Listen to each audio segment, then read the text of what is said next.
तुरंत डिलीट करो। टेक में हम लोग डाल देंगे ना, 1 टेक 2 टेक करके वो हो जाता है। टेक 1 टेक 2 Yes, अच्छा टेक आ जाएगा। सुनो सबसे पहले रेस्पिरेटिव से स्टार्ट करते हैं और ल्यूटिंग कुल मिला के सीमेंट्स आपके किस काम आते हैं, यूज़ क्या होता है? रेस्टोरेशन के लिए लाइनर बेसिस। ल्यूटिंग क्या होता है? ल्यूटिंग सीमेंटेशन मतलब अगर हम एक क्राउन प्रिपेयर कर रहे हैं तो प्रिपेयर करके क्राउन लगाना है तो क्राउन उस पर रुकेगा कैसे, उसके लिए एक सीमेंट हमको चाहिए होगा, तो वो हम बोलते हैं ल्यूटिंग सीमेंट। ठीक है, तो आपके पास सबसे पहले हम देखते हैं GIC glass ionomer. Glass ionomer की 2 कंसिस्टेंसी हमारे पास 2 टाइप के नॉर्मली यूज़ होते हैं। इस पर आपके बॉटल पे भी लिखा है, लाइक इधर glass ionomer ल्यूटिंग cement, glass ionomer ल्यूटिंग cement दिख रहा है, ठीक है, ल्यूटिंग सीमेंट। और दूसरा है ग्लास आइनोमर रेस्टोरेटिव, ठीक है। GC जो लिखा है GC ये कंपनी का नाम है, ठीक है, उसके नीचे लिखा है ग्लास आइनोमर, ठीक है। ये है हमारा रेस्टोरेटिव और ये है हमारा ल्यूटिंग। ल्यूटिंग में आपका देखो सीमेंट्स, ये 3MESPE जो लिखा है वो क्या है, कंपनी, ठीक है। दोनों में डिफरेंस क्या है? लिक्विड पाउडर सेम होता है, एक आपका लिक्विड होता है और दूसरा पाउडर होता है, ठीक है। डिफरेंस और क्या होता है? मिक्सिंग में जो हम रेस्टोरेटिव का मिक्सिंग रखते हैं उसमें 1:1 का रखते हैं, मतलब 1 स्पून, अगर इसका स्पून जो होता है, एक सिंगल स्पून अगर हम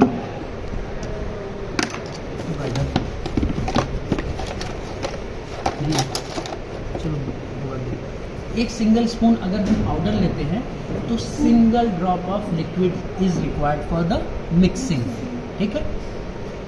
और ड्रॉप कैसे करते हैं? हमेशा वर्टिकल, हम कभी भी लिक्विड ऐसे ड्रॉप नहीं करते हैं। एक परफेक्ट साइज़ का एक अगर लिक्विड हमको लेना है तो इसको वर्टिकल हम ऐसे रखेंगे, स्क्वीज़ करेंगे, एक ड्रॉप निकलेगा, वो एक ड्रॉप निकलेगा, ठीक है। नॉर्मली जो हम ल्यूटिंग यूज़ करते हैं उसमें कंसिस्टेंसी 2:1 होती है, ठीक है, क्लियर। ये डिफरेंस होता है। क्यों चाहिए होता है? ल्यूटिंग सीमेंट हमेशा थिन कंसिस्टेंसी में चाहिए होगा। थिन कंसिस्टेंसी क्यों चाहिए? लाइनिंग उसकी बनानी है, जिससे जो हमारा अगर थिक कर देंगे तो क्या प्रॉब्लम होगी? टूथ और क्राउन के बीच में स्पेस जो है वो मिनिमम है, एक मिनिमम होगा ना। क्यों? क्योंकि जो हमने क्राउन प्रिपेयर किया है उस पर, टूथ प्रिपेयर किया है उस पर क्राउन एग्जैक्ट साइज का है, तो उनमें गैप क्या है? माइक्रॉन्स में होगा, मिलीमीटर भी नहीं, माइक्रॉन में। तो अगर थिक मिक्स कर दे तो क्या होगा? उस गैप के लिए वो थिकनेस ज़्यादा हो जाएगी। जैसे हमने रेस्टोरेटिव में हमें इम्प्रेशन मटेरियल में हमेशा हम बताते हैं कि अगर विस्कस मटेरियल है और एक फ्लूइड मटेरियल है, तो फ्लूइड मटेरियल क्या होता है कि फ्लो करके चारों तरफ फिल हो जाता है। तो यहाँ भी कंसिस्टेंसी अगर फ्लूइड रखेंगे तभी तो फ्लो होके थिन होगा। और रेस्टोरेशन के लिए हमको क्या चाहिए? थिक कंसिस्टेंसी, ठीक है। तो इसीलिए हम ऐसे करते हैं, समझ में आया? तो GIC क्या हो गया? एक आपका ल्यूटिंग हो गया और दूसरा रेस्टोरेटिव, ठीक है, क्लियर।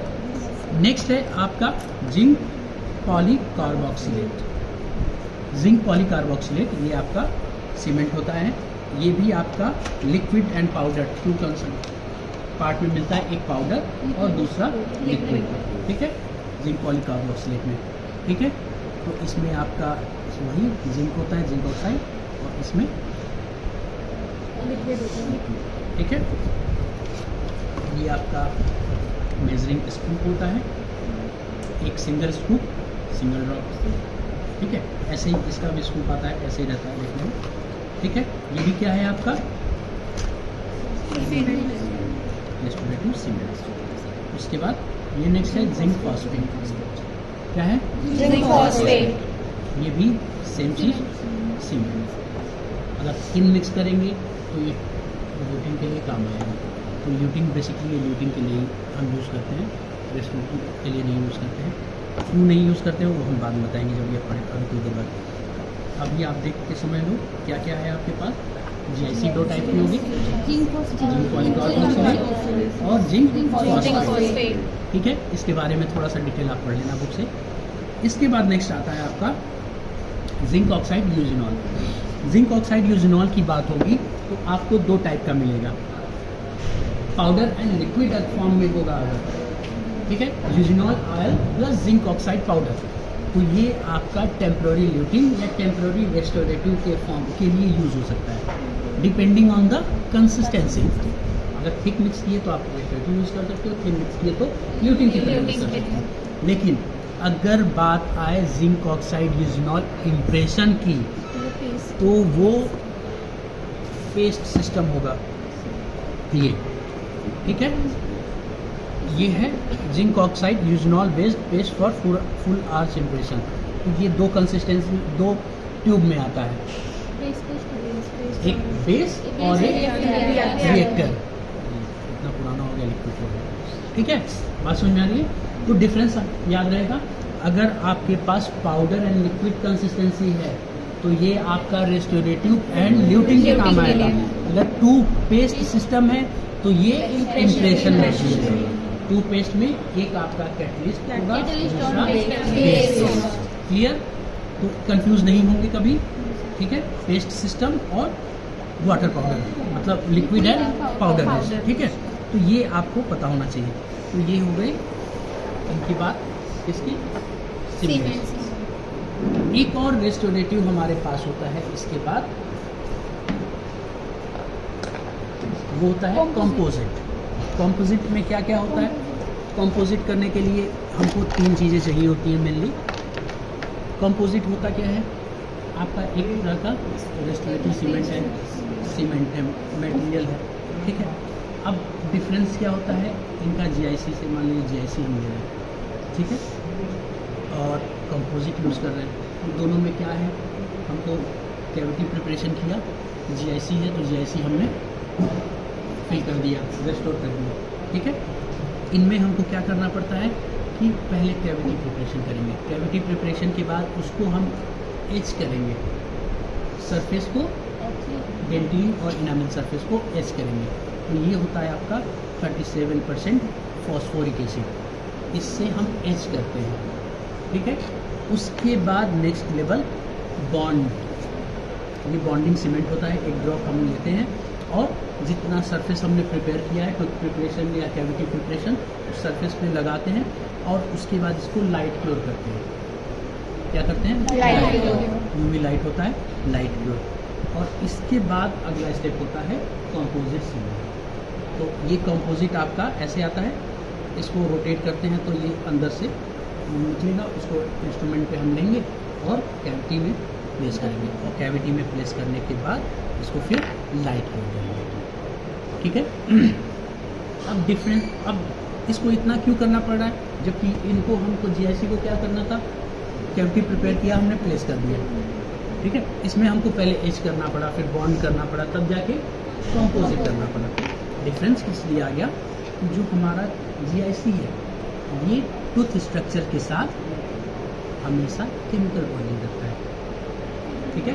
केमिकल बॉन्डिंग मतलब हाइड्रोक्सी एपेटाइट आयन जो होते हैं टूथ में, उस आयन से ये बॉन्ड कर देता है। तो इसको कुछ और की रिक्वायरमेंट होती है। जबकि आपका कंपोजिट है ये माइक्रो मैकेनिकल बॉन्डिंग करता है। माइक्रो मैकेनिकल, उसके लिए क्या करना होता है? पहले हम एच करते हैं। एच करने से क्या होता है? सरफेस इरेगुलरिटी या रफनेस इंक्रीज होती है, ठीक है। सरफेस इरेगुलरिटी और रफनेस इंक्रीज करती है। क्यों होता है? क्योंकि कंपोजिट जो है वो टूथ स्ट्रक्चर से बॉन्ड नहीं करेगा, तो सरफेस इरेगुलरिटी हमको बढ़ानी पड़ेगी। इरेगुलरिटी बढ़ा देंगे तो क्या होगा? कंपोजिट फ्लो होके वहाँ पे जाके फिल हो जाएगा। जैसे मान लो एक नॉर्मल ये हमने टूथ स्ट्रक्चर प्रिपेयर किया ऐसे, हाँ, ये लाइट बॉडी है, देख लो, अभी उसमें हम एक्सप्लेन कर देंगे। ये आपका लाइट बॉडी डिस्पेंसिंग गन होता है। लाइट बॉडी डिस्पेंसिंग गन क्या है? इससे हम मटेरियल एक इक्वल अमाउंट में निकलता है, दोनों का अमाउंट हमको इक्वल चाहिए मिक्सिंग के लिए, तो इसीलिए एक इक्वल अमाउंट में मिक्स करने के लिए हम इसको यूज़ करते हैं। ठीक है, ठीक है। और इसके अलावा होता है ये ऑटो मिक्सिंग टिप। अगर हम चाहते हैं कि दोनों निकले और खुद से मिक्स हो जाए तो इस ऑटो मिक्सिंग टिप को यूज़ करते हैं। इसमें दोनों साइड से दोनों जेल निकलते हैं और इस टनल में आके धीरे धीरे मिक्स होते रहते हैं और जो फाइनल प्रोडक्ट होता है वो डायरेक्ट मिक्स होकर निकलता है। ठीक है। दूसरा दूसरा काम ये कर सकते हैं, इसको हम ग्लास स्लैब पे निकालें और ठीक है, हमको चाहिए होगा कुछ देर बाद। हाँ, तो कहाँ थे?